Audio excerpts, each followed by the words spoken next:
Hello, everybody. Welcome to Ramblemancy. Um, we have a special episode tonight.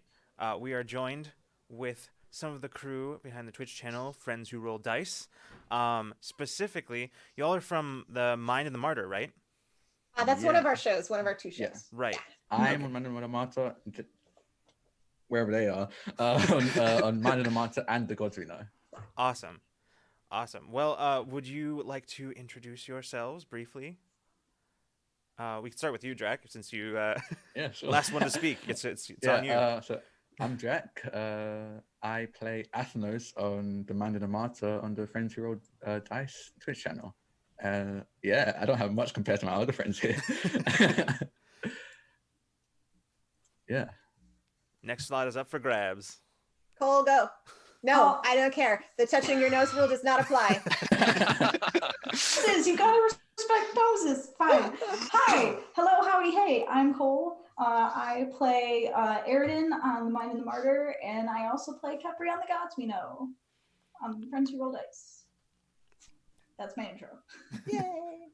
And I'm Jen. And actually, all three of us helped to found Friends Who Roll Dice together. And I'm on The Gods We Know, and I'm Newt, wherein I play Cole's sister. And then I'm also in The Mind and the Martyr, wherein I play someone who does not get along with Cole's character at all. Ooh. And it's only gonna get worse. Oof, Yeah, those- Yeah. and we're going deeper. Those are always fun dynamics. But welcome everybody, and we're glad to have you here with us tonight. And chat, we are always, as always, grateful to have you with us as well. I saw our very own resident bard, Mr. Jonathan Boyle. Hello, John. Geek Outs, welcome. I saw D&D Jordan Lee. Hello, welcome to the stream. I saw Kuhad 13. Hello, Henry. Good to see you. That's hello. I saw that too. Yeah. And Karaoke Night 69, welcome. And our other excellent moderator, Amethyst Cat Lady, hello, welcome. Hey. And to all you lurkers out there, we love you just as much. So welcome to you as well. So to start off with, Henry, what do you got for us? Oh, hello. Welcome everybody to Rambleman. Tonight we're talking about friendships and found families. And if you've kept track in the past, Lucas, I'm sure more than once has brought up how much he loves the found family trope. I've or never that- said that ever in my entire life. I've never brought that up. Never Oh, mentioned it must be many figments. Is that the right word? Figment of my imagination. Could be pigments of your imagination. But anyway, I think surprisingly enough, this wasn't your choice of topic this time. Was this yours, Drak? I was actually, to be honest, yeah. Yeah. That's awesome. Yeah. So automatically, you and Lucas have some mind parts in common. I can't say anything in a normal way right now. I'm using weird turns of phrase. All right. I was gonna say, I hope we all have mind parts in common, because No. I would We have do. questions. No, I'm certain we do. Okay. So to start off, I guess I'd like to ask to our guests and to everybody here, chat included. So the trope or the story of the found family, how does that fit into your larger tabletop RPG storytelling experience? Is it like a method or like a byproduct of role playing, or is it like a goal for a campaign or a group of characters? Where is that for you? who wants to start? I think for at least I can speak for myself that I think it's more of a byproduct because outside of we essentially found each other like I think Cole is the originator. Always. Yeah, so she was like the Tony Stark to our Avengers. She found like Jen, I believe, and then Jen found me and Ray. Did you find Ray, Cole? Rachel Kind of. appeared. Ray just appeared. So, Yeah, yeah, Agent so of like yeah, so we Chaos all just kind of appeared like one found day. it, just met each other and played a few games with each other. I played like one shot with Jen, and we kind of just clicked. Jen invited me to another game, and then I found that they were on Featherfall, and then I joined Featherfall, and then we just ended up coalescing and becoming a fan family of our own. and then because of that, I think it ends up like bleeding into our characters and roleplay. So I don't think it's ever a goal, but it's always nice when it happens, and it tends to happen a lot with us. Yeah. And that's we only argued for like 3 weeks about what to call our channel. And I would like to add that the name came out of me naming the new group chat Friends Who Roll Dice and Cry. Yes.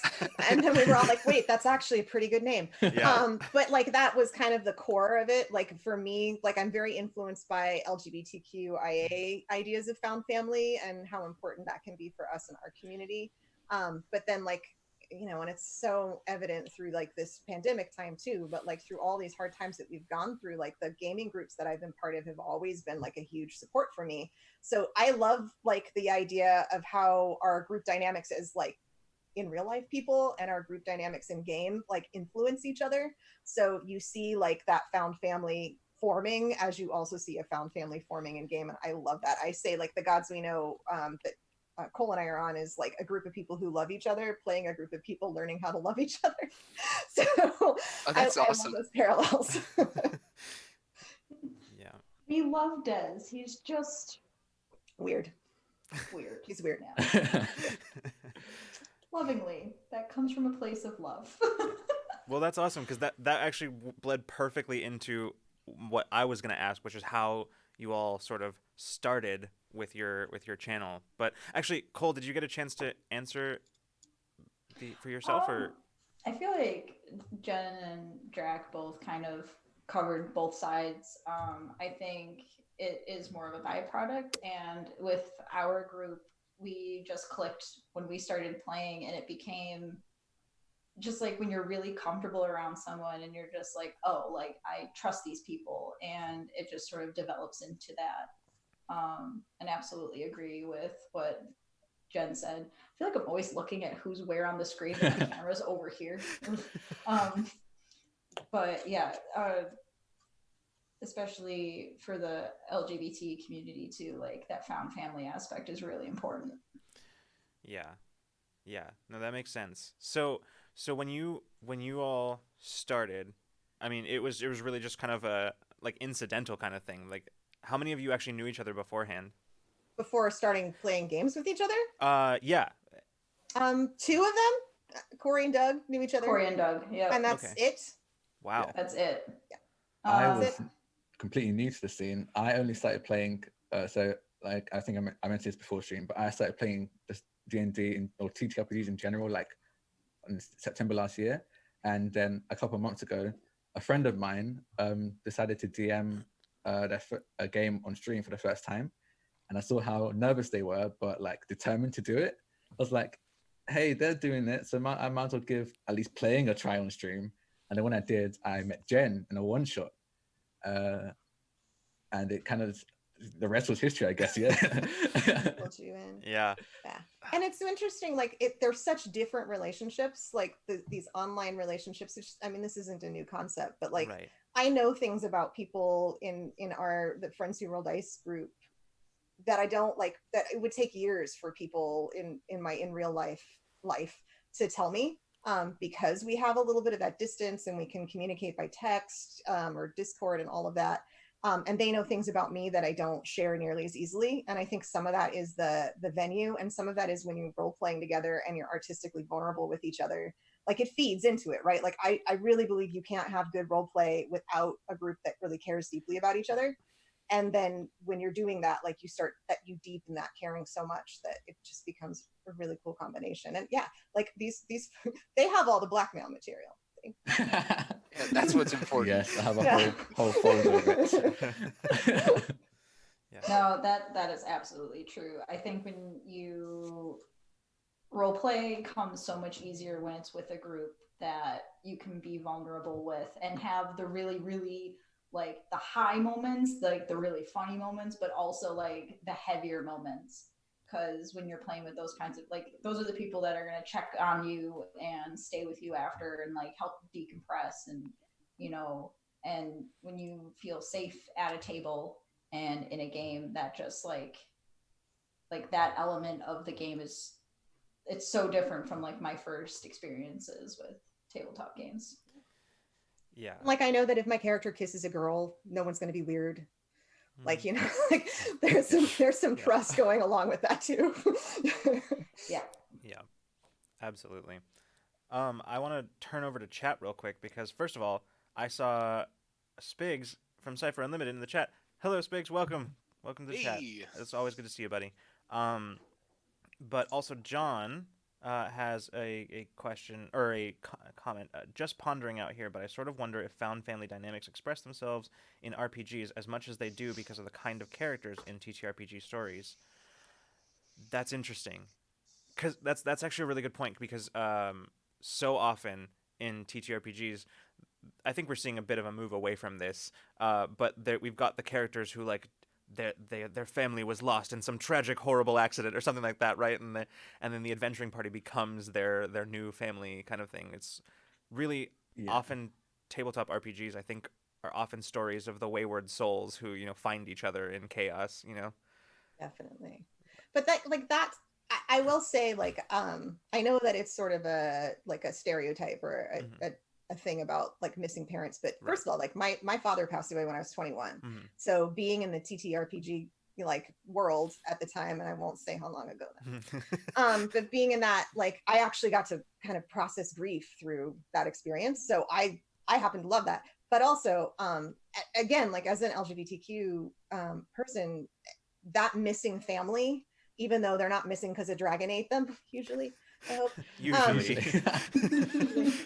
That missing That's where family, you're wrong. yeah, that's a real thing. Mhm. Like that's a thing that people are really experiencing, but they're telling it through a venue where they don't have to grieve as deeply, or like name it quite as on the nose. So I actually love that. I get that it's also gets ridiculous, but I actually love that that's a trope, and I think that might Yeah. be one of the many reasons why the LGBTQIA folks like are drawn to this world so much. Yeah, that's funny. That's actually a conversation I had with somebody recently about that exact thing. I realized recently that so many of the people in the TTRPG world, particularly the streamed TTRPG world that I follow, I realize are of the LGBTQIA community, and it was a realization that I just sort of suddenly was like, oh, most of these people that I follow are. And it was interesting, and so starting to think about that was and figuring out, and I was mentioning this to one of my friends recently, and basically that was her takeaway as well, that was like that's the reason. It's exactly this found family kind of trope. So yeah. Also, oh, Nico, our other wonderful moderator, subscribed for 9 months. Holy Whoa. crap, dude. Woo. That is awesome. Glad to That's have a you Twitch baby, around. isn't it? Huh? That's a Twitch baby. Yeah. I've never heard it called Yes, that before. it That's amazing. Have you not? That's Okay, amazing. I follow a lot of like gamer channels, and that's what they call them. They call when you hit 9 months, they say you have a That's Twitch baby. fantastic. It took me a sec to get that. That's Me too. I didn't know that was weird. Okay, wow. Okay. No, it's great. No, it's all excellent. perfect. Weird in the best kinds of ways. I'm gonna start using that now. That's excellent. Yeah, it's great. One of the channels I follow, they literally get a name generator and generate a name for each subscriber's Twitch baby as well. It's Oh it's my weird. God. Now that I think about it, it is weird, but Also, D&D Jordan Lee, thank you so much for that host. We appreciate it very Awesome. much. Thank you. Yeah. Okay. Sorry, I got totally sidetracked there for a sec. Because Ramblemancy and all that. Mhm. It's in the name, people. See, Cole, there's that thing that I was telling you about where I had a thought and then it immediately went away. The train left the station. The train left the There it station goes. and I wasn't on it. So Found Yeah. family, lots of LGBTQIA people, and that's one of the things that is attracting that found family dynamic and how it speaks. right. Oh, I remember what I was gonna say. It was about thank you, Jen. No, I was gonna say about the one of the things that I think is interesting that always feeds the found family dynamic, at least in my experience in TTRPGs, is always the the origin story of the characters, right? Like what it is about each individual character that leads them to wanting or needing that found family dynamic with the rest of the party. And like that's one of the things that is always so fascinating to me about characters. Like I have said many times in many different places, and I will never stop, but I love characters. Characters is like, that's everything is character driven for me. That's where it's at. That's where the stories are, because the stories are us, people, you know? And that's, yeah. So, like, I'm always fascinated by what leads characters to seek that kind of dynamic. I think we're kind of seeing that in, we've been playing Monster Hearts, and like that whole game is geared towards that. It's very character driven, and it's a very tender, and you definitely need to play it with the right people. Yeah. Which, like, I found my people, so it's fine. I've only cried like twice. Yeah, it's fine. I failed as a GM only twice. I usually say, if I'm not crying, am I really playing? But yeah, no, just having also like characters kind of taking over in the moment too is something I've noticed. Like, once you get really into like a session and you're really comfortable, like I had an entire plan for Kepri when we first started playing, and it turns out the twins, they're swapped. They're completely different. Yeah, we're twin sisters, and the personality that we perceived that they would have before we played. Nope. No. They're the fire genasi with the like even temperament, and I'm the air genasi who's a hothead. Which is pretty great that it kind of went that way. Yeah. That's awesome. Yeah. So yeah, characters driving the narrative. Right. It sounds like also that's an instance of like, as you continue with this campaign or like a TTRPG story, your relationships and your interactions with the other player characters inform your understanding of your own character. Like, we talk a lot about making a character, drawing in the edges, putting the numbers you need for a character sheet, and then figuring out who they are in play. Like, Freeman does this a lot, and we brought that up before. So it seems the way you all are talking about your TTRPG experience, I wonder if you would say that, like, what you're after, the real like fruitful part of the story, is the stuff that happens between player characters that might be like, if not intentionally, but in service of building a found family, rather than like the outward facing part of the game, like the fighting monsters, exploring the world, whatever. Yeah. That's just frosting. Yeah. Yeah. I was actually no, go on, Drak. It might be what you're about to say, but I enjoy combat when it's necessary and it adds to the plot. So I'm not much of a, oh, there's a 16 hit, yes, whack. There's a 14 hit, no, you miss. But if it's in character and we can have moments between characters as well during combat, or the combat itself pertains to the found family, because I feel like, especially for Demand and Amata, Jen and I, our characters are hunt mates. So so we are family through hunting, or mechanically through combat. So having it actually pertain to your character makes it more interesting. And I think that's just, we look for the interrelational like things between characters more in everything we do, including stuff like combat and exploring the world and all that. And like, this is going to be like blasphemy, I guess, but one of the things we were saying when we were founding the channel is we wanted it to be kind of a place for people who would fast forward through combat on Critical Role.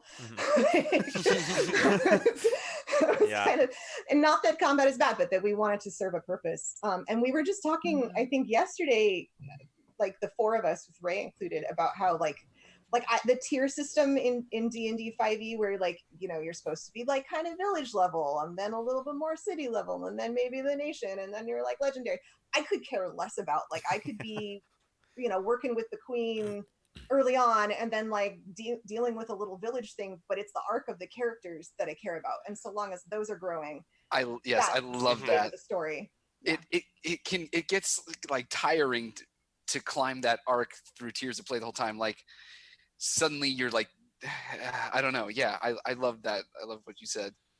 Yeah, I'd much rather. I really like playing like super high level. Like, some of the stuff is cool, sure, but like, I don't know. There's something about playing just like an average person navigating a world. And most of the games I've played, like, I haven't played in Forgotten Realms or like any official material. Like, everything I've played in has been homebrewed, and like that's my favorite part too. Like obviously like the character and like interacting with player characters is chef's kiss. But also too like the DMs that are creating these spaces, like they've put so much time and energy and love, and it's like I want all of it. Yeah. And usually like even when I start a game, like I'll ask the DM, it's like, is there any like homebrew shit that you've been sorry, pardon my French, any homebrew stuff that you've been It's okay. okay. I Yeah. swear like a sailor. I usually ask if there's anything that they've developed, or like have you not had a character in a certain area before? Like I want to play that, like if there's stuff you haven't shared with people, like let me jump on that, because that's like the really cool stuff. As a DM, I gotta say, I love players like you. I love players like you. Yeah. Let me love your brainchild. Like when DMs send me lore, I'm like, yes. Yeah. I've waited my whole life. Yes. Also though, like TTRPGs ruined books for me. Ruined books, ruined God. TV. Me too. Just oh my all god. media. And because Yeah. now I'm like, okay, I could watch this, or I could talk to Jen about the Arcane Empire. Yeah. I can write the story that I'm in. Yeah. Yeah, It's so like- much more powerful to engage with that with the story in a way that you have complete agency over. That's exactly how I feel. So yes. Yes. Well, and that makes me think of like one of the things when I started playing TTRPGs when I was much younger that appealed to me was like my family moved all over the country when I was young, and like I never really learned how to like form those bonds. And this was pre-email and Facebook. So there wasn't a lot of there wasn't a lot of ways of keeping in touch with people. There was no like building. What the hell was that? Yeah, I that was. don't know what that was. was I've so- never seen that before. that was a UFO. Aliens, they found you. Yeah. And Buckle up. learning how to develop relationships in a controlled, contained environment where there were some rules and some mechanics, and it was like there was a predictability because it was following a familiar story structure. Like that's kind of what narrative is about exploring things in our world, but in a safe way. Yes. So I Right. think that's one of the reasons why it appealed to me so much when I was that age. Yeah, that makes a lot of sense. No, and I've said much the same thing many times that it's like, especially, and this is something else that I wanted to get to that you said earlier, Jen, about kind of exploring things like grief or real emotions, real things that you are dealing with, and but the nice thing about TTRPGs is they let you do that in a way that at the very least gives you the illusion of control over the like the stage on which you are playing those things out. And that can be such a powerful thing, especially when it comes to, like, there's been so many times when I usually am in the role of the GM, but the occasions where I've played, there are so many times where later on I realize, oh man, I was really just working out my own issues there, wasn't I? Oh, that's a hot boy. take. Yeah. Oh. The Monster Hearts, I think it started off as a one shot, but there was so much we wanted to do that it became a mini campaign. Mm-hmm. And halfway through, I was like, oh shit, my character's just me. Oh, okay. It's such a weird moment. I picked the skin that I'm playing Mm-hmm. because it relates to things that I had gone through. Mm-hmm. Like, I was reading the description, I was just like, we're going to tell that to my therapist. I actually shared it. I actually did read it to my therapist, Yeah. and she was like super excited that like there's this sort of avenue for like exploring these things and bringing up these topics. Because obviously I told her like this group I trust so much and they love me and it's great and I love them and we're all a big happy family. So yeah. I really like how, for me, and this is why I like longer term campaigns too, like my characters end up surprising me with that. Like what the reason why I created them at the time that I did is never totally clear when I first start. It's like 4 to 6 months in that I'm like, Mm-hmm. oh, that's why I needed this character in my life right now. Oh, that's why I created, like, Yeah. some wise part of me like brought that character into being because I needed them. Right. I'm so scared to know what Aridin what I need from Aridin. Oh, Imagine how scared I am of Ishton. I know exactly what ethnos what is. she's saying about me. But my favorite example of that was when I was in college in the 90s. And I had never heard of non-binary identities before. That was not a thing. No one was talking about transgender identities, much less non-binary in the area that I was in. And I created a character from like a group of people. Like I created actually a whole culture around this group of people who were purposefully genderless and would take hormones to stay in that like androgynous state. And nobody used pronouns for them. Like there was a way of speaking with, and so like I created that to live out for myself before I knew that that was an avenue that I could live out for myself. And it wasn't until years later that I was like, oh, that is so cool. I'm sorry. Like that is such an awesome story. I'm sitting here and just like, oh, that's so It's awesome. great. Yeah. I think, I think I've heard other stories of, well, a lot of them, of like people exploring in fiction ideas that they like do not know at the time are like a dormant or unnamed part of themselves that they find like maybe a lot like many years later. And I sort of can't think of a better medium or art form than a TTRPG group with good people to do something like that, you know? Yeah, absolutely. I'm especially impressed by a lot of indie creators today because I think D&D is a great way to get into it. I mean, I got into TTRPGs 2018, and that was through Critical Role. go play babies. Okay. Hey, jeez. Man, I'm doing my best out here. But yeah, D&D is a great gateway, but it's very clear that like, the mechanics don't really lend itself to that kind of gameplay. Like obviously you can make it work. But there's so many systems that have been coming out where like that is like the more emotional aspect of things comes into play. And I happen to really enjoy that. I really do need a shirt that says "Make Me Cry" or a hat, Or keep it feral. Keep it feral. It became a thing for us as well. Yeah, That's a good one. I want to go back to chat here real quick because I've seen a lot of really good discussions that I've been like sort of holding on. But like one of the things that's related to what we were just talking about, Amethyst Cat Lady saying it can also be a good way to try on different identities as you explore your sense of self and trying to figure out where you fit in, not just in the world as a whole, but in your world / community. Yeah, absolutely. That's yeah. Well, dog don't bark. Come here, baby. It's okay. That relates so much to me to the found family idea, right? Because you have to have a community in which to have that happen in. Like, there's got to be that place. Yeah. That's where we explore identities as children, is in our family. So Yes. you need the family is a catalyst for that. And I'm gonna banish my dog. I'll be right. That's Cast the spell at 5th level. Yeah. Big Panda, thank you for the follow. Welcome. Oh, Awesome. Sorry, Henry, were you gonna say something? I think so. Let's see. It goes like this. Oh yeah. Well, that makes me think.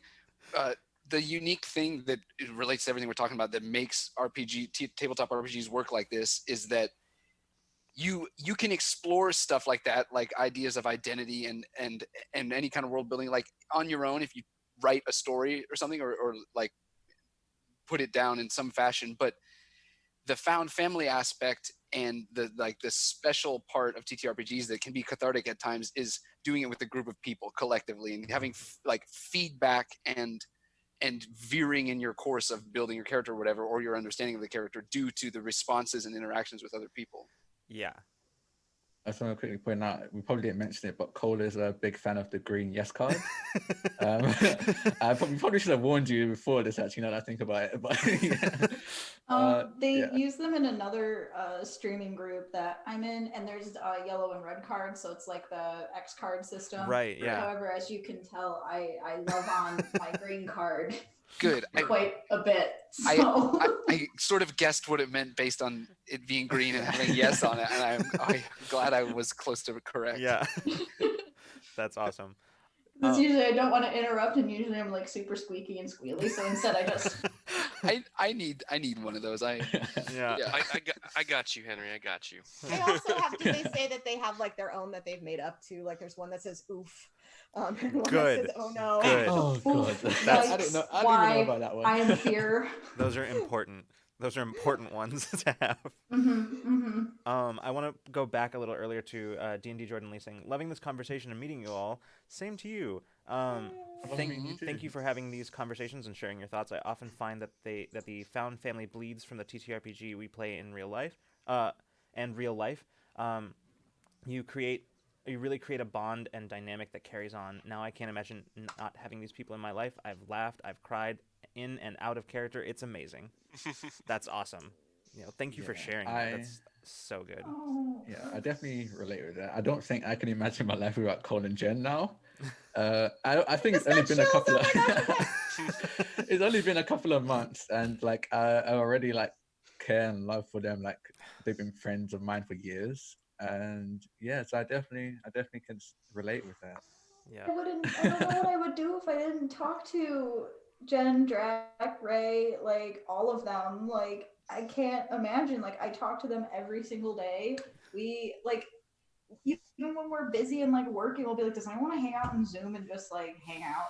And like we'll sit in silence and just like work on stuff and then shoot the shit when we're things wind down. And it's like I don't like. I'm gonna like retreat to an intellectual place because otherwise I'm gonna cry on Yeah, screen. that's what we're gonna do today on Ramblemancy. We're gonna cry. We're gonna cry. Well, we've if you're definitely not done playing, that. if you don't make Cole cry, you're not playing the game. Yeah. But I love about that comment the idea that bleed is not a bad thing. Mm-hmm.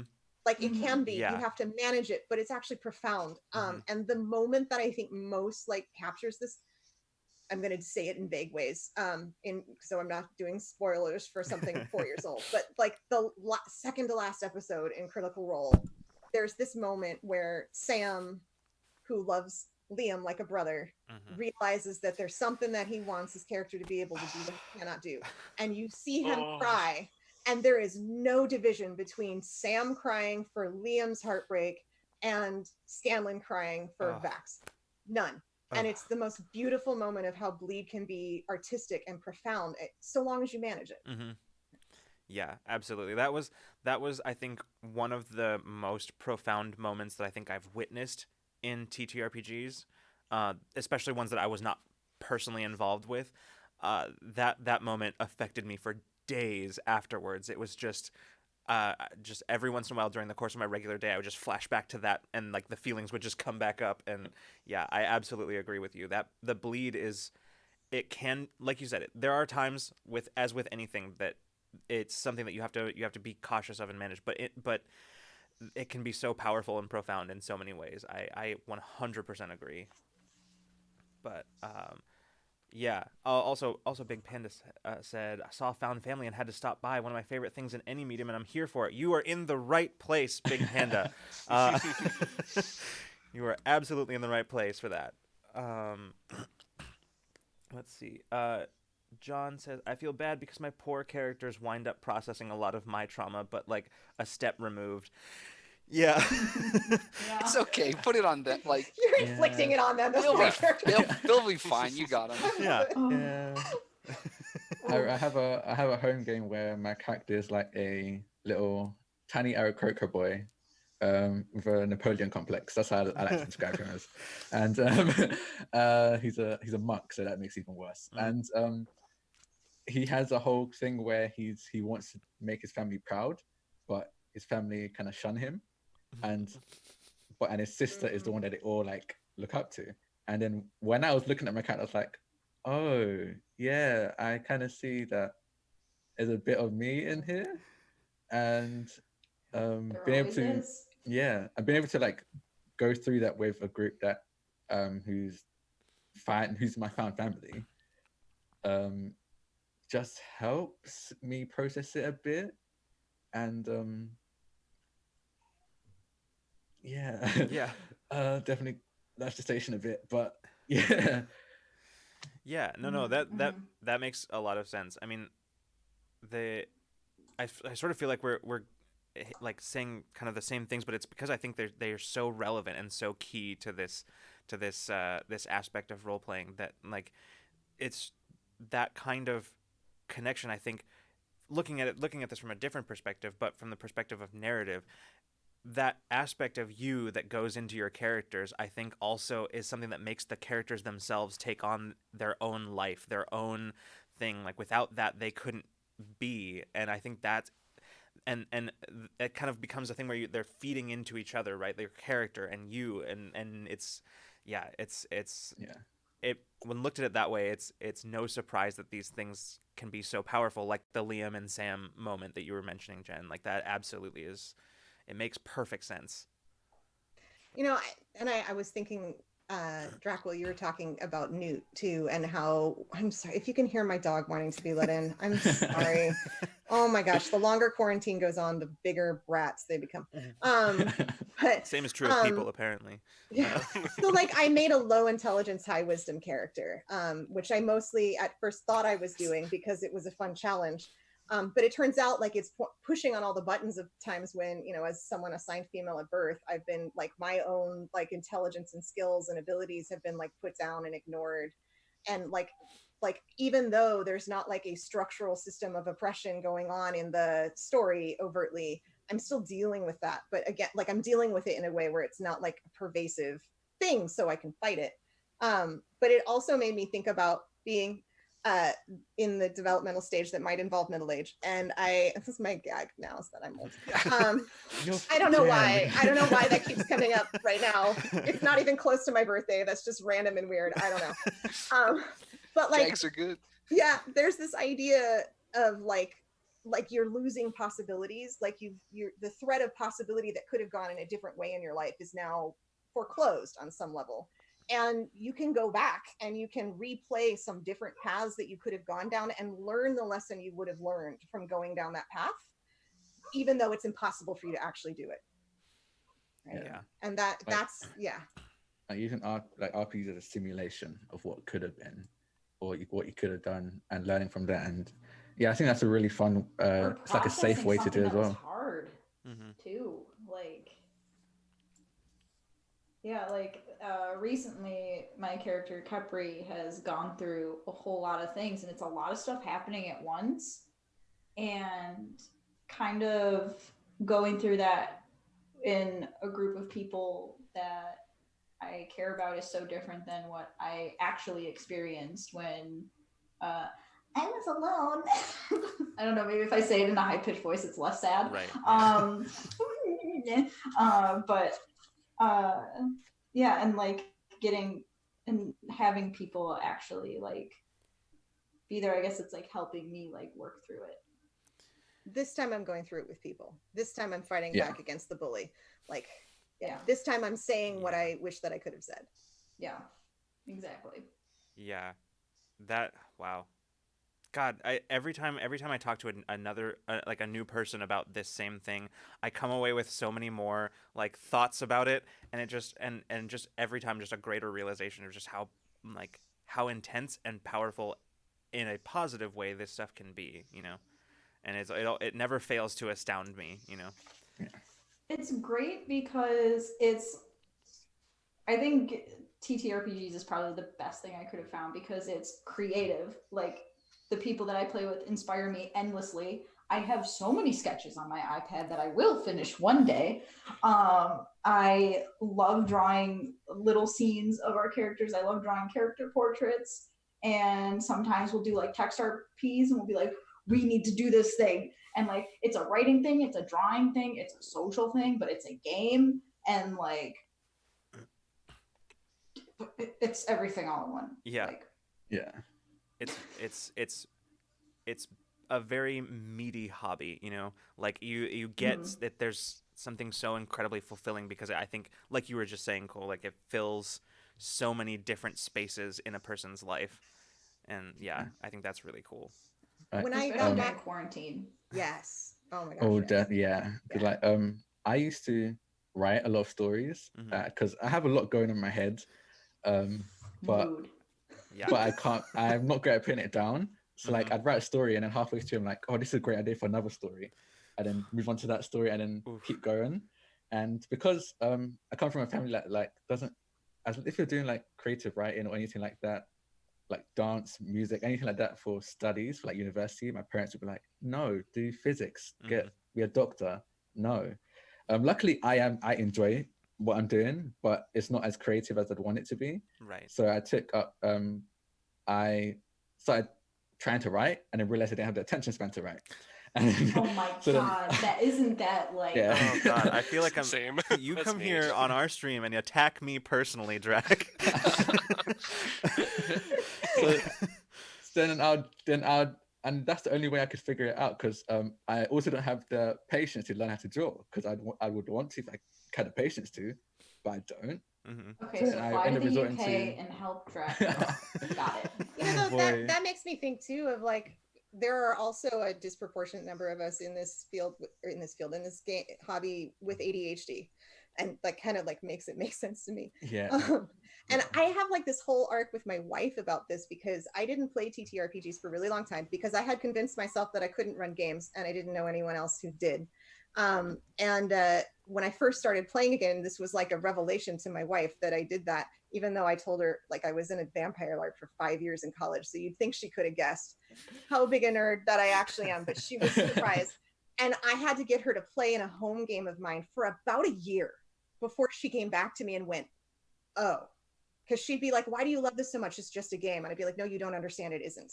She's like, no, it's just a game. I'm like, well, it is, but it's not just. Right. And like, she came back to me like a year later, and you always love it when your spouse comes back and goes, you were right. And she was like, oh, I'm starting to see it now. I'm starting to see like why you're so passionate about it. Yeah. Yeah. Because the first, unlike most people, this is probably blasphemy, but I've never watched Critical Role. And I got into We love you anyway. I got into TTRPGs from watching Ivan's Foreververse and Eric Campbell's Callisto 6. Heck And yes. when I saw those stories, that's when I realized that I can just stop trying to write them and just do them. And that's so being able to, like how Cole said, that it covers every aspect. It definitely filled all the aspects that I needed. Because right now I'm doing computer science as a degree, and that's fun, but it's not creative. I don't want to look at lines of binary for hours. That doesn't fulfill me in any way. But being able to play a character fulfills that whole creating a story edge that I had that I thought Ryan would feel, but clearly didn't. The whole social aspect as well, because I am a bit socially awkward, but while I'm role playing, I get to pretend to be an arrogant prick or a or like a overly charismatic idiot. Like I just get to be someone else and realize that it's easier to, and I realize that someone else is actually a part of me that I can just do IRL. So like since I started playing TTRPGs with all of these guys, especially, I feel a lot more confident. I've been talking. Social anxiety is still there, but I'm coping with it a lot better. So I feel like it covers the whole aspect of creativity, like the social aspect, and like practice as well. I think I've seen a lot of people now who use D&D and other TTRPGs to help with social skills, which I didn't think was a thing until I started realizing how it was affecting me. Yes. I used to have social anxiety so bad I couldn't talk in front of people. Like for my senior project, I asked my professor if I could record me talking and just play the PowerPoint and leave the room. And when she said, well, are you sure you don't want to try? I'm like, I could try, but I'd have to bring in an air mattress, you see, and lay it down next to me for when I pass out. I could not, like, I had stage fright. I couldn't do theater. Even though I kind of wanted to, but couldn't. Literally terrified. And I feel like my confidence has gone up so much. And it's crazy. What the difference confidence can make, who would have known? Life is so much easier. Yeah. Dang. Well, it's funny because I had a similar thing with in GMing, because I've mentioned before on our on our streams that I kind of came late to the whole like D&D thing as well. I mean, I'd been running games of some variety or other since I was like 16 or so, but only within the last 5 years did I actually start. We started with Pathfinder and then went into 5th edition D&D and then eventually branched out into other things.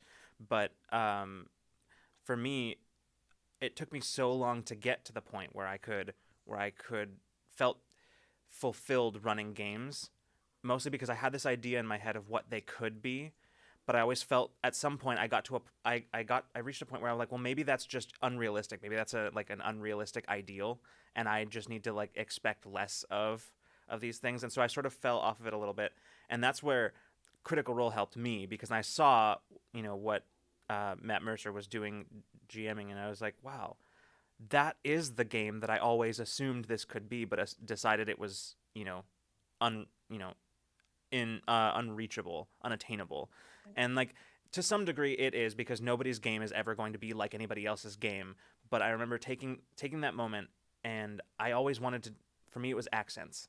I always wanted to try, or not just accents, but voices, just voices in general, funny voices for characters and things like that. I always wanted to try that, but I never felt confident doing it. And then one day I was every time I would do it, I did a little bit, and then somebody at the table would laugh, and then I'd recoil, and I'd be like, okay, that didn't feel good. But one day I was like, you know what? I'm just gonna do it and just keep going. They're gonna laugh, and I'm just gonna keep going and see what happens. And it happened. Like it repeated. There was like kind of giggles around the table and whatever.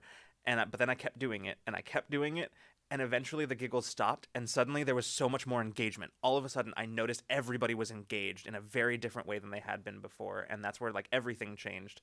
And so the rest, I suppose, is history. Since, but yeah, no, you're. I feel all surprised because surprised, inspired, and also surprised because that's where I'm at as a GM, is that before part. Mm-hmm. And like I've learned 2 accents finally in like the last 3 months, and I'm like shocked at myself for having done it. Yeah. And like definitely like not quite there at pushing through and using them.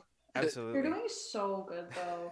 And I feel like when people want to try like doing voices, they always assume that it has to be an accent and that it has to be like the most perfect accent. But the best part about playing a game with friends is that you can just make it up. Yep. And also there's totally a difference between a character that talks like this and like totally like, this character, like those 90s cartoons with like the really bored teenage girls. Like, there's so many different ways to do voices. Yeah. Yeah. Well, and that's, I was doing voices without knowing I was doing voices in nonsense, but like to do like really overt ones. I do a really good Juster accent. I would just like to say that my Juster accent is pretty close to perfect. Pretty good. I will agree with that. Have you heard of our Lord and Savior, the Traveler? I was like, your character on Wednesday was spot on, Jester. It was awesome. Marissa's pretty great. Yeah. I literally just made her up that night, probably 2 minutes before the game. I was going to say about Critical Role though, like one of the things that I wish they didn't do in the way that it's gotten popularized is put Matt Mercer on a pedestal above the players. That. Because like the reason those players are one of the major reasons, they're like 7 out of 8 major reasons why that game is so good. And I think we have this like hierarchical idea of the role of the GM or the DM, and I do so much better when I shut up and I sit back. Yes. And my role is not to tell my story, but to like pull out the threads that people are trying to put on the table and help weave them together. And I think that's where like we look at like hierarchical ideas of family and relationships, and then like collaborative ideas of family and relationships. And we're really modeling a very different way of relating to each other if we step back from that hierarchical role. Yeah. True facts, if you go and watch any part of The Mind and Martyr, I'm pretty sure you will see Ray like this. Yeah. That is my favorite place to be as a GM. My favorite place to be is where I could just from the little bit I was able to watch a little bit of The Mind and the Martyr, and that's the thing I thought, like, man, like I was like, every time he spoke I was like, oh yeah, there's a GM too. I like just kind of faded. It was we had our first combat this week and we've had 5 sessions.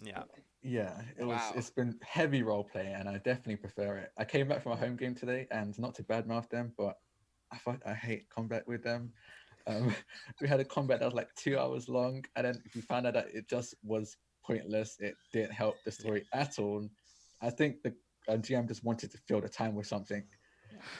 But also, like, Ray knows when to step back and let things happen, and then he knows when to jump in and just do the one thing that's going to get it going again. Like, let's just press this button, and then they go in a different direction. And so like he will sometimes be like, oh, I'm not as good because I don't do as much. And I'm like, are you freaking kidding? You make everything you do count. That's such an important skill, and it's one that I know that I'm still trying to. I think I was better at it a while back, and then I got worse at it, and now I'm trying to climb back up to that place. But that's You such know, an I important. noticed there's a similar pattern in when I'm drawing. And when I'm drawing, I do my own studies. Like I'll go through like, oh, you know what, my lines don't look really good. I'm gonna watch 100 videos on lines. I'm gonna practice. I'm gonna do this, that, and the other thing. And for a while, in like between starting that study and like leveling up, as I like to call it, that between period, everything I draw sucks. Everything is terrible. Everything my pen touches looks like trash. And I'm like, what the hell? You have betrayed me. But then once it clicks, it's like, oh, no, I was getting better. And I think that's what's happening. Yeah, no, You're going to level up soon. I That's what hope that so. means. I hope so. It's like when the music starts in the movies, or like you're encountering more bad guys in a video game, like, oh shit, something's about to go down. You're in the montage part. Though. Yeah. Oh, I like that. I have to say, Jen, I absolutely agree with you with what you said about Critical Role. I love Critical Role, but that is a thing that I feel I've said many times that media that exists and the media that we consume is media that we have the responsibility to examine critically, and to really just sort of look at what it is and to decide what parts of it are the parts that you want to keep and the parts of it that you're like, I can do without that. But that for me is one of the things, like with Critical Role and some other RPG shows that I've seen where there is that hierarchical relationship between DMs and players. And I think it's I will never tell anybody that what they're doing in their game is bad, because it works for them and that's great. But I think that Critical Role being so prominent and in view has the potential to create an expectation in people who are new or otherwise, not so much as to the quality of the game, but more in terms of the roles and the procedural stuff, how you behave as people, remembering that you are still people at a table together. That I think is where I would level my criticism. So when you said that, I was like, yes, absolutely that. I think one of the things I love about our group so much is that we check in with our DMs, because they're players too. The DMs are at the table. They're there to have fun too. I also, as like a wee baby GM who's DM'd like twice and gets really nervous every fucking time, I'm always like, for any, Jen can attest to this, they're my home game DM. Hello, they're lovely, they're wonderful, I love them. But I'll go to them and be like, I will create my character to make your life absolutely easy. I know you got so much on your plate and I appreciate you so much. So like, love your DMs. Be nice to them. Well, I also I co-DM and I co-develop homebrew, and I have an idea in mind at some point that I could do with people I really trust about like rotating having a coherent story and rotating who is in charge, and each of us know the backstory of one of the other characters, and it would be really fun. And co-DMing and co-developing a homebrew world, it's like a whole other level of vulnerability and trust, and it's not so hard so long as you trust each other, and you're with the right group of people. So stepping away from this is my brainchild to this is what we're creating. And my favorite moment about that actually was Cole will say about Monster Hearts, Jen, why do you keep making us cry? And I'll be like, you're making yourselves cry, I'm just watching. It hurts so good. No, my favorite moment from my home game is when for our session 0, first of all, for our session 0, there were no rolls. It was all role play. We didn't roll anything. We got to the end of the session, we're like, well, that was D&D, I guess. I put one in at the very end just to say we did it. The token roll at the end. It was a perception check or something. But no, both DMs, this is just how good they are. They described this one place Like one person said one thing and the other person chimed in, and it was just like so perfect. And I was just sitting there like,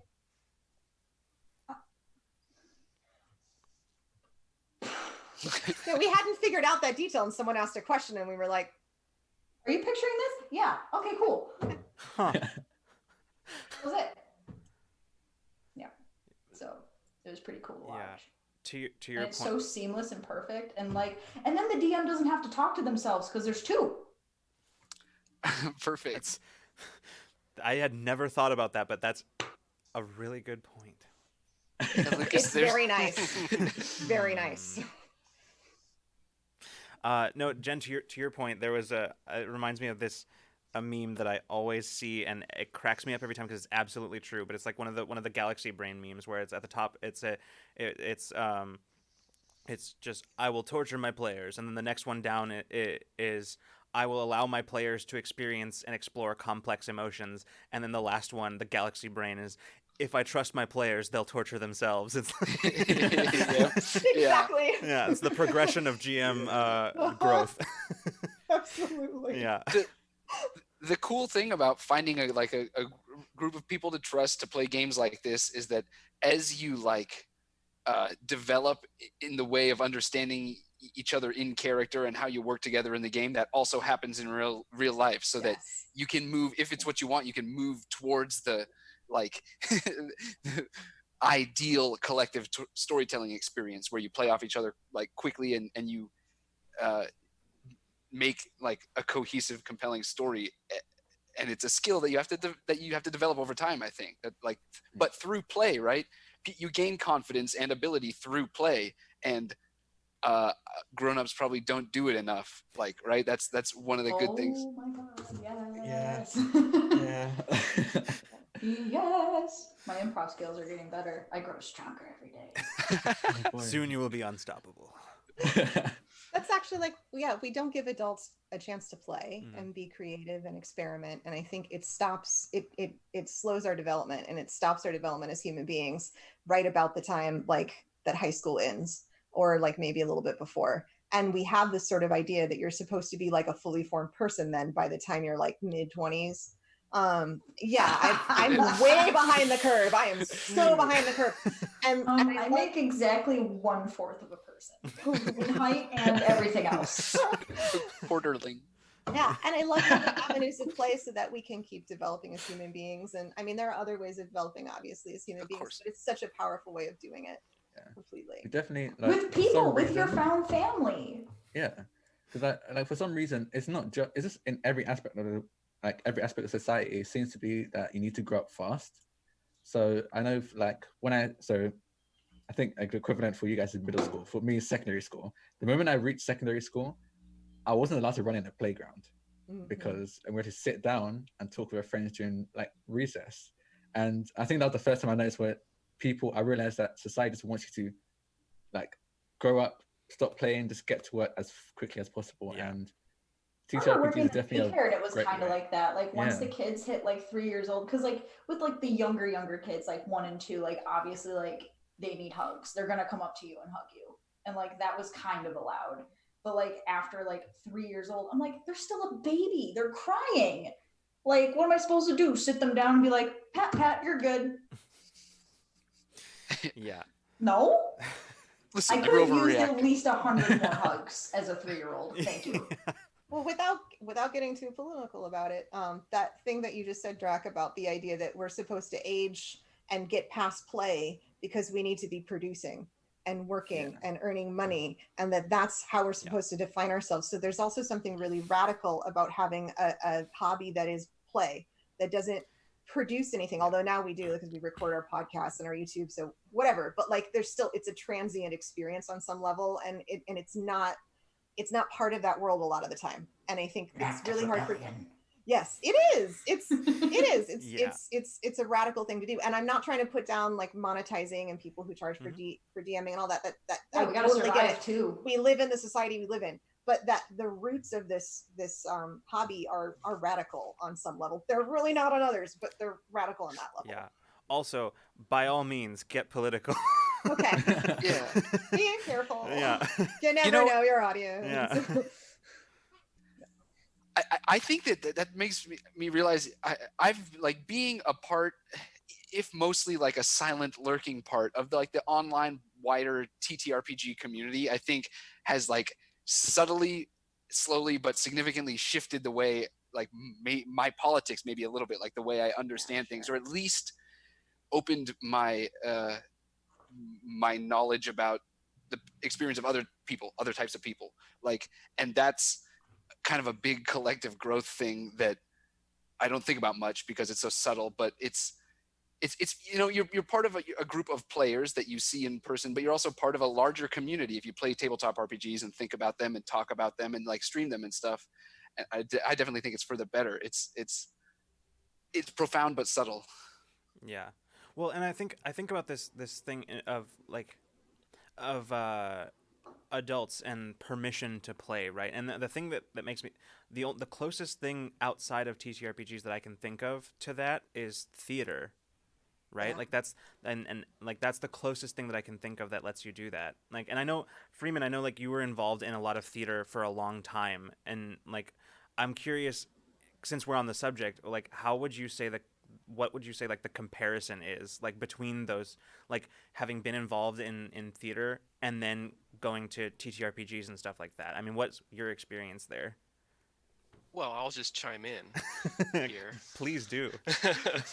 I meant to chime in a few times, but it's been one of those days where I have these thoughts and I'm going to say them, and the words get to about right here in my throat and they get stuck. Um, Theater, especially on the subject of theater, I was when I first moved to Port Townsend, that was the thing that I jumped into immediately. That was my, and not even on purpose. I was actually I was just kind of skulking in the bushes like Smeagol, watching them do their show, A Midsummer Night's Dream, in the park. And the director told me, "Hey, come over here, kid, and, and do you want to help with this show?" So I did a lot of. From that point, I did quite a lot of theater, but it was one show that I did, and I actually auditioned for it. It was one of the playwrights here in Port Townsend. They wrote a show that I auditioned for. I didn't get the part. Someone else did, but they bailed or something. I'm not really sure what the story was. They left, or they were a no show, and they called me up, and they said, "Okay, well, we're missing our actor. Do you want to do this monologue type show?" And the one that I auditioned for, and I was like, "Well, yeah, of course." The thing was, it was like he bailed so quickly, or not so quickly. He bailed mere months before opening, so I had only a few, like a month, less than a couple months to get ready for this really emotionally raw monologue of this young boy, or not 18, who lived on a roof, Young homeless. boy. Yeah, true.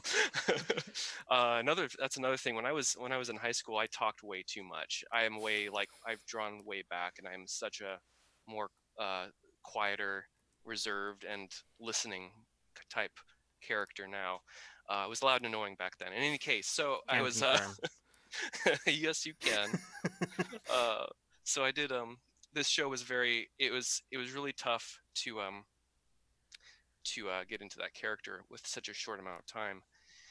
Um, the and now I've completely forgotten what the question is, Lucas. Could you, could you No, please repeat it? no, that's okay. Ramblemancy. Yeah, No, it's exactly. just like your experience with like the aspect of permission to essentially play from theater to tabletop RPGs, right?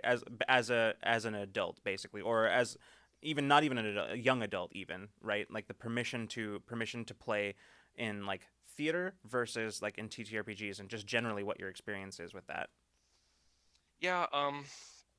It's interesting because the after that experience, I was kind of a little. I didn't really feel all that good about performing arts for myself, because I had such a short amount of time, and it was a lot of pressure, and that was a very raw emotional piece for me. And it kind of choked me up a lot, and um, but then actually when we started playing D&D at our friend's house here, and I played an elf, I believe. Mhm. Named him a very unelf-like name, but it was just my time, and I think that it was probably a little nicer. I knew more people. Um, we are the audience to ourselves in a way. Mhm. The audience is not unknown.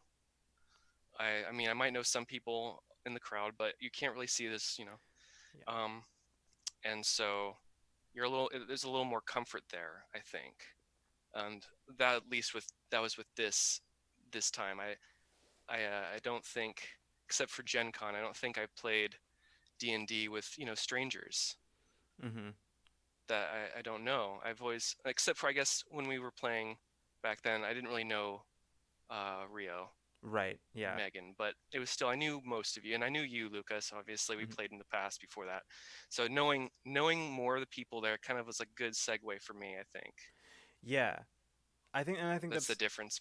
yeah, that's important. It's kind of like what we were talking about before, which is about, feeling that level of comfort with people. And I think Hmm. that goes that's I think it's probably safe to say that that's an incredibly important part of feeling as an individual the permission to allow yourself to play, basically. And not having to monologue is pretty nice too. I, So I think tough. I think that's such a good point too, in terms of like how to nurture a really good game with really good role play, especially if you don't know each other at the beginning, and why so many games fall apart. And that's because you're not taking seriously the relationships that the players have with each other and developing that sense of community or a found family if it wasn't already there to begin with. So like our group, like we're talking to each other, like Cole said, like all the time, and we're mostly, sometimes we're talking about game, but a lot of times we're like sharing stuff about our day or about our life, or and that might seem pointless, but actually I think that's more vital to us being good role players than like knowing the player's handbook or talking about what our characters are going to do. That's like actually the meat of what sets us up to be good role players. And if you're not doing that, or you're not, like, because families have conflict, you're not attending to where that conflict is or where those fractures are, that's when games fall apart, because you haven't nurtured that part of it. Yeah. No, it's that's extremely true. And I think that like like I don't think that there's enough emphasis in a lot of cases. I think we're entering a place where there's more of a push towards that in the TTRPG community. But I don't think that historically there has been enough emphasis on, yeah, there's the game aspect, but there's not just the game, because at the end of the day you're a group of people, and a group of people have complex dynamics, that, and they have feelings, they have reactions to things, they have all this stuff that requires maintenance like you would in any group of people. And I think that's such an important part of the TTRPG experience, is you have to be willing and well, first of all, aware, and then willing to do that kind of work, because it's such an important part that I think too often gets forgotten. Sorry, Drak, did I Oh interrupt no, you? I'll disagree. No, yeah. Okay. On the heels of that, where does that put like pickup games and one shots and stuff that are really accessible now with like Discord servers and everything online? Like, it sounds like some of you met in a game that was more like that context and that spurred all of this. So our games, is it like dating and you find your good Speed group? dating. Yeah, is that what a one shot online is or something? I don't know, because I don't have a lot of Shit, is it experience. though? Because I met I Jen in a mean, Ravnica one shot. Yep. We yeah. all met each other in one shots. Oh wow. Um, So one shots are the Tinder of TTRPGs, and sometimes it works out, and sometimes it doesn't, and that's okay. yeah, but I think for one shots, the way they go around the whole because like I don't can't remember if it was they did it for our game, the one shot we met in Gen, but the safety tools, the thing that Cole's been waving around, safety tools Yeah. are a really good way to even if you don't know them, just know that you're at least relatively safe, because you know that if something they do something, say something you don't like, you can tell them to stop Hmm. without worrying about being judged or like laughed at or ignored completely, which is probably worse, I think. So I think Yeah. for one shots and like pickup games, that's where they kind of try and do their best to compensate for what like long like games don't have. Yeah. Yeah, that's I think it's all too common to like prior to safety tools where like the horror stories I have heard about what has happened at other people's tables, and I'm just like, okay, that's a whole thing, I guess. And I think that's kind of like, I don't know, because I feel like recently there has been more of that push for like not just dungeon crawls, yeah. you know, like I feel like the whole surge of that has yeah, it's I think it's a good thing. I think it's a good direction for the Yeah. game to move into. I agree. I've noticed that too. That there is that push towards a different style of play, right? That that the more dramatic, the more role play heavy kind of style character talking. We're talking about character arcs and motivations rather than what your how much treasure you got in the last run, right? And like that kind of stuff, and which level of the dungeon you got to. And I think you're absolutely right that there is definitely that push, and with that comes added responsibility. I think I mean, it was always, I think, necessary, but especially when you're dealing with things like we talk about, kind of joke about it occasionally so far on the stream, but dealing with people's emotions, real or otherwise, right? It's an important thing to have, and I'm very glad that there is something like that is happening, that conversation is happening. Yeah, that used to get so quickly dismissed. Like, why do you care about a made up character? Right. From the same people who would like have like a wall full of figurines and like talk endlessly about their favorite like manga character. Why do you care so much about this character? Yeah. I think you can do a little bit of that in one shots, and I'm not always successful at it. I'm still working at one shots are new for me ish. Like it kind of blows my mind that they even happen. I was always in long-term campaigns, and I'm a long-term narrative thinker. In general, I read novels instead of short stories.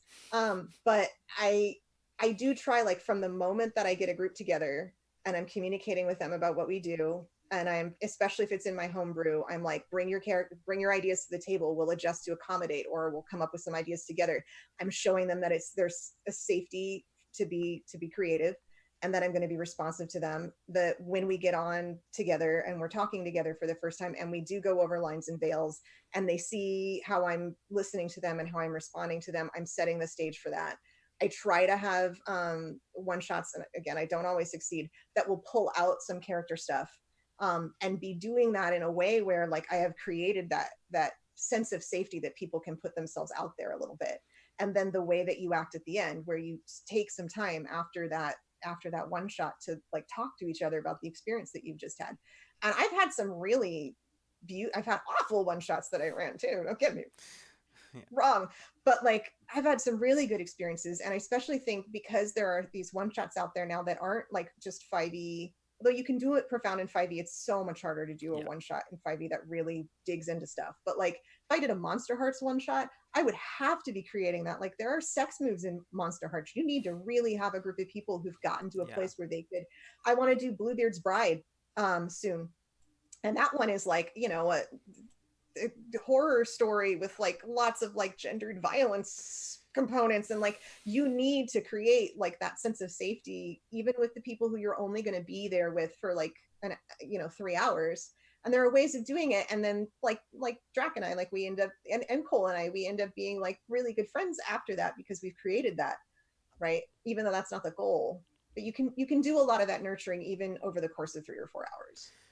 Yeah. My favorite thing to do for one shots is I actually put together a whole bunch of bond questions, which was inspired by Dungeon World. I just compiled them into a doc, and we all pick questions and we answer them for each other's characters, and like the chat's blowing up because everyone's talking about like, oh well, I think my character would have done this for you, or oh maybe this would have happened, and like it just like gets people talking, and I just get to sit there like this. Yeah, absolutely. I want to point out here something in the chat. Nico says, "I feel like it's less of a push," referring to the kind of changing ways in which people are approaching RPGs. I feel like it's less of a push since that would imply pushing the people who are more crunchy out of their comfort zone as well, and more of a growth in the community towards more narrative, fluff-heavy games. Yeah, and I will admit I did not choose my words particularly carefully, but that's more what I meant. And thank you, Yeah. Nico, for catching me on that one. Fluff heavy. Fluff I love heavy, it. yeah. I'm owning that fluff heavy. Yeah. I like that. I like that a lot. Also, I want to say, because I failed to bring it up earlier, but welcome to Metacatalepsy and DDoug88. Welcome, and thank you so much Doug. for being here. Hi, Hey, hi, Cat and hi, Doug, hi, yeah. hi. I said all sorts of sweet things, but I didn't unmute, which is a me thing. Hi, hey cat. Hi, Doug. You're awesome. Love you. So yeah, no, like this is, I'm really enjoying this conversation. There's, well, there it went away, it went again, brain. I will say all this. I like. Oh, first of all, I want to thank you all again for being here. A lot of the stuff you've said is stuff I have not thought about before, and like directions of thought from this topic of the found family idea in a meta sense and in games. And that's what I love about these kind of streams is like start with a topic and then follow paths to destinations you'd never expect. Mhm. But like my relationship with tabletop RPGs is funny because I love combat, I think, or I love the idea of combat, and I love one shots or the idea of one shots, and I like lie in bed staying awake thinking of a new like 5e character and where to put my ability scores exactly to get what I want with all the ability score increases and stuff by level 20, which I will never ever be definitely with this kid. Like that's what my brain likes to like chew on about the game. But the parts that stick in my mind, the strongest memories are the high emotional moments, often between player characters or player characters coming together to face an enemy or some kind of hurdle in a way where like there are important choices, emotional weight, like sometimes sacrifices, but it all is only meaningful because of the months of development that the relationships between the characters have. So I don't know. I like combat, I think, but the parts that in practice mean the most to me are those. Yeah. But I don't think we that were it's like, talking. Well, I think we're gonna say the same thing. I don't know if we are.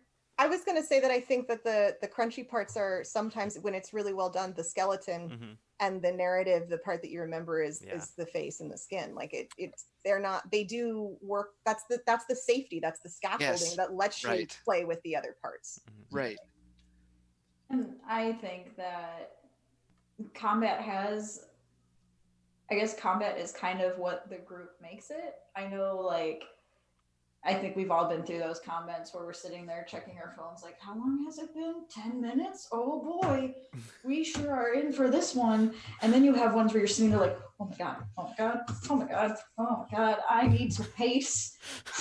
And you're sitting there like, Yeah. I don't know what's going to happen. And I think it's when it's, when there's high stakes and like the characters have something to win or lose that has you on the edge of your seat. Like, is it my turn yet? I need to get in there and help. And oh God, like those are my favorite combats. Right. Again, if I'm not crying, I'm not playing. So Yeah, I guess I think I spoke. It's hard to not speak about like combat and rules versus like deep storytelling role playing as a dichotomy because they're not at all. They're like you said, one's draped over the other or vice versa, and they're all interlinked. Yeah. And I mean, sonnets have rules and they're still beautiful. Yeah. Exactly. Wow. Said it way better. We have Nico in the chat yelling his constant refrain that combat needs to have meaning. Exactly. Yeah. Yeah. And like every once in a while it can be fun to do the like the crunchy combat sort of thing. It can be fun. But I think both as a player and as a DM, I would quickly lose stamina with a campaign that was just that all the time. And as I'm sort of starting to do with our home game, and I'm fully aware that's entirely my fault. But anyway, I'm just calling myself out live on the internet. This is a lot of our first time with Roll20 and the Yeah. dungeon crawl of this expansiveness, and it's something else. Yeah. And I have to say, for combat, for me, I actually prefer combat with the barbarian I play at our home game. Mm-hmm. I actually prefer that at the table with y'all there. Yeah. Because it's so much more fun for me to stand up in my chair and be a barbarian, you know, Yeah. at the table. And it's a little harder to do here because if I do that, I'm going to unplug everything. The computer's going to fly that way. I'll probably rage kick the camera that way. It's just I do a say mess. that like the couple times like I did play like in person, like playing with me, I think over stream you're missing like half the conversation. Like I'm super Italian. Like I'm always like it's a full body conversation that you're not getting, you know? Yeah. You know, actually, I saw something that ACAT said in the comments, and Mhm. it makes me think about that poetry metaphor a little more. And sorry, I'm just gonna Yeah. I'm gonna ride that horse for a minute. Mm-hmm. Please. Yeah. Because there's so many different forms of poetry, and they have different kinds of rules, and they have different levels of complexity, right? And there are different kinds of things that you can do with different kinds of poetry, like what you're going to do with a sonnet versus a free verse versus a haiku. And when we look at like the different kinds of system out there, like there are ones that are really like a haiku. They are designed to be a one shot. And haiku are really, really hard to make powerful and meaningful because they're so small. But when you do it really well, it's like, boom, right? Mm-hmm. There's free verse, like that's just, we're going to go in and we're going to role play, and there's going to be almost no roles. It's going to be like that session 0 that Cole was talking about. And then there's like crunchy combat heavy 5e, like when it's played in a certain way that can be beautiful and profound too. Yeah.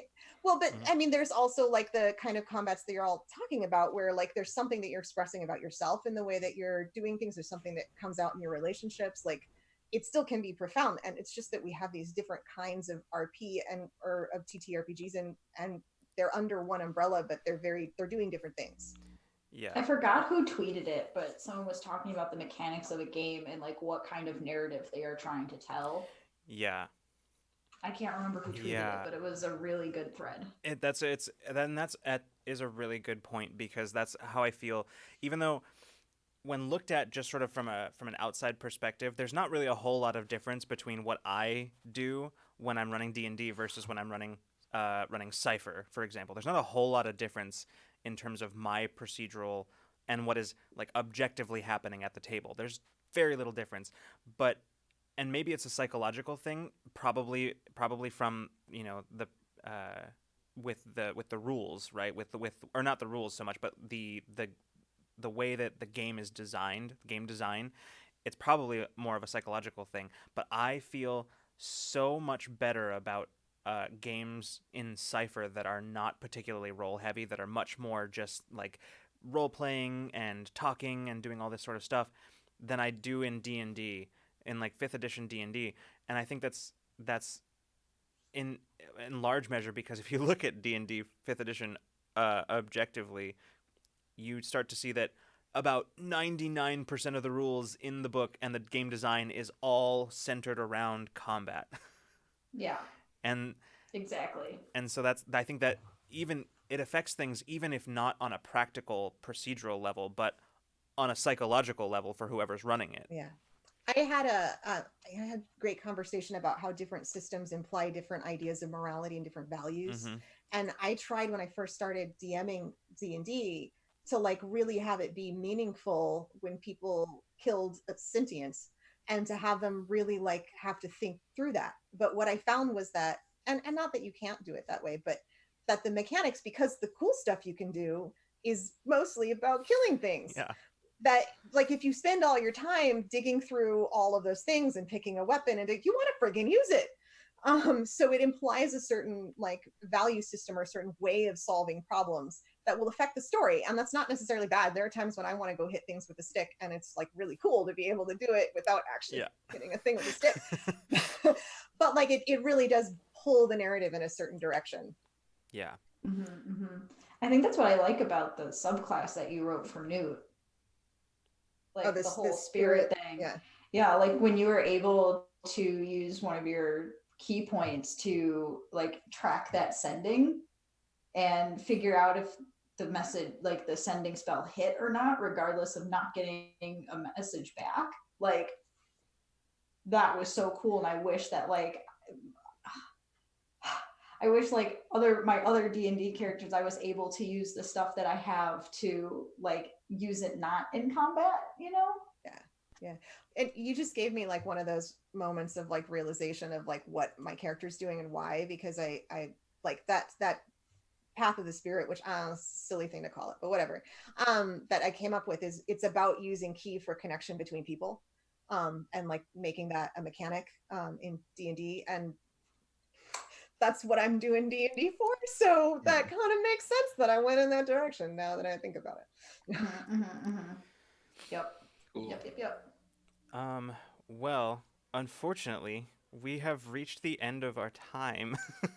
This is the kind of thing that we could just spend forever talking about, because I love these conversations. Like they're, like Henry mentioned, like having all of you today have brought up a whole bunch of different things, that aspects of TTRPGs that I've just like, man, I never even thought about that. And so first of all, I want to say thank you for that, because that's such a big part, I think, of being a good, not just GM, but that is mostly my experience, but just a player of RPGs is never stop learning new stuff. It's true in general, Rule but of life. yeah, absolutely. Yeah. But like when it comes, somebody asked me once, what if I had one piece of advice to give for GMing, what would it be? And I said, never assume that you have arrived.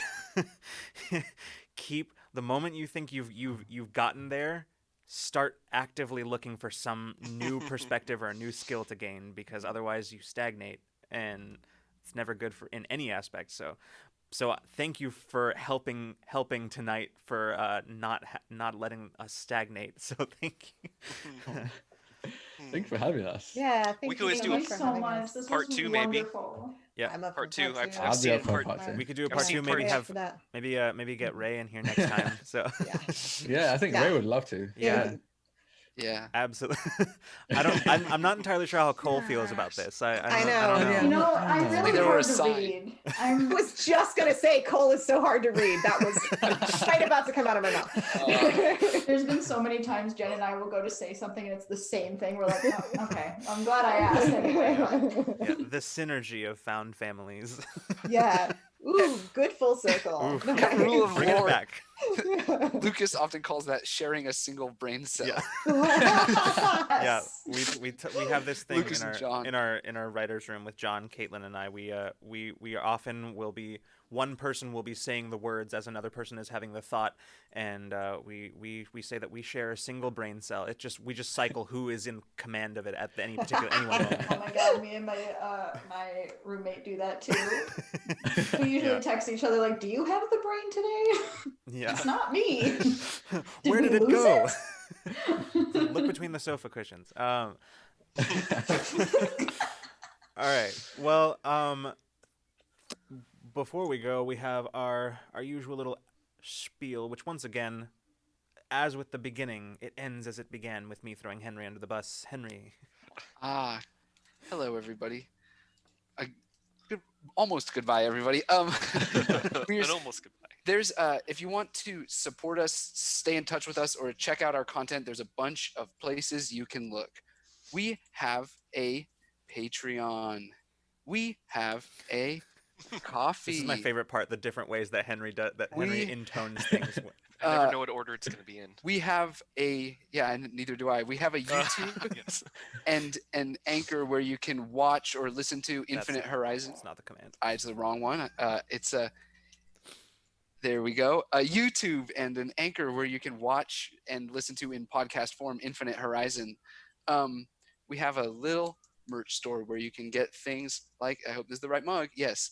Like this, t-shirts. There's a very cool shirt with character art from Infinite Horizon by Caitlin Bruder that's up now. And did I do this one yet? We have a Discord. Come hang out in our Discord. If you subscribe here on Twitch, some or most of the Patreon rewards will be available to you in the Discord in the subscriber rewards channel. We're putting out little things every week. Every other week is we call the tabletop tool chest. It's little pieces of storytelling and world building for TTRPGs, and I'm incredibly excited about the one we're doing this week. Full disclosure, I straight up do not remember what it is. You got some.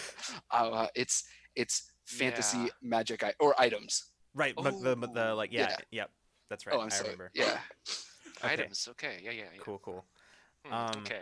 And all of you, if you have links that you would like to put in the chat for our wonderful viewers. I would absolutely love to. We also have a Discord, Friends Who Roll Dice. I'll post the link in a second. We hold a whole bunch of community games. We have people who have started campaigns together. We're starting play it forward Play it forward. thing that we're doing. Which we named before the sale. Yeah. On Drive Through RPG, and we thought we were so witty and original. And wow, was the carpet pulled out from under our feet. But yeah, so we have a whole bunch of stuff going on. Stay tuned for what we have planned for June. I'm going to go ahead and post that in the chat. Come hang out with us. I like to think we're funny. We have a Fur Babies channel, which is the most important channel in the whole chat. Come look at cute cats, I guess. We should have one of those. Why don't we have one of those? It's spread all over. Being the person yeah, it's spread all over other channels. Yeah. I just joined the Friends Who Roll Dice Discord channel today or yesterday. It's a very nice place. we got good peeps. We got really good peeps. Yeah. And actually, because Drak, Cole, and I were actually in a meeting right before this, and I feel like y'all are okay with me saying the Pride stuff. Yeah, absolutely. Yeah. Okay. So for June, I want to make sure Cole and Drak didn't mind me announcing it. Yes. But yeah, for June, we're one of the things we want to do is really support indie creators and really support LGBTQ and POC participation in the community. So once a week, and half of our leadership is LGBTQIA, so we had to do something for Pride, especially since so many of them have been canceled all over the world. So for Pride Month, once a week, we're going to have an LGBTQIA indie developer, their game featured, or hopefully them also featured on our channel. And then we're going to do a charity stream at the end with, again, all LGBTQ focused content for June. And really kind of put that out there and support indie developers. So if you're interested in that kind of stuff, or you're needing something to do for Pride that feels prideful, come and join us. Make it gayer. Heck yeah, that's make it awesome. gayer. That sounds awesome. I'm looking forward to it. Yeah. I'm looking forward to seeing some of that stuff. I'm so excited. Yeah. All right, everybody. Great. Well, we're going to head out, and thank you, chat. Thank you, all of you who tune in to watch, who participated in the chat. Those of you who lurked, everybody watching this on VOD or on YouTube when I get around to actually putting it on there. That'll happen. It'll happen one day. I've already downloaded the previous VODs that I intend to put them. I'm just trying to build up a backlog. It's planned. Anyway, strategic. It's all part of the plan. All right, everybody. Thank you so much. We'll see you on. Actually, we'll see you. I forgot. We'll see you tomorrow. I was just going to bring it up. Thank you. We'll see you tomorrow because right here on this very channel at 6 p.m. Pacific, myself, John, and Breed Dannon are going to be playing some Borderlands 2. So we're kind of starting to reach into the video game territory, like we said we were going to do for the last year, but we're finally doing it. So we're going to be doing that, so you can catch us tomorrow, and as always, you can catch us on Wednesday for Infinite Horizon. We'll see you then, and we'll see you the next time you decide to come roll with us. Good night, everybody. Thank you for having us. Yeah, thanks so much for much. being here. Thank you so much for coming. Yeah.